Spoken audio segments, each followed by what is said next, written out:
খুবই ভালো লাগছে যে একটি ভিউজ বাংলাদেশ নামের এই অনলাইনটি বিশেষ করে বাইলিঙ্গুয়াল হওয়াতে এটার একটা ভিন্ন মাত্রা পেয়েছে।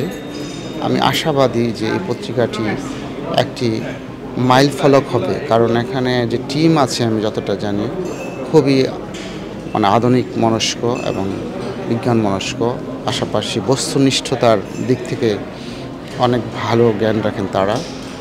তো আমি এটাই বলবো যে ভিউজ বাংলাদেশ আমাদের সাংবাদিকতার জগতে একটা নতুন কিছু দেবে এবং আমরা এই ভিউজ বাংলাদেশের পাশে পাবো অগণিত পাঠক এবং শ্রোতাকে, যেটা আমার আমার আমার আমি আমি মনে করি যে এটাকে শুধুমাত্র পোর্টালের জায়গাতে না রেখে একটা যেটা বলে ভিজুয়াল ল্যাঙ্গুয়েজে নিয়ে যাওয়ার ব্যাপার মনে হয় আছে আপনাদের। সেটা যদি হয় সেটা হলে আরও বেশি দুর্দান্ত কিছু হবে।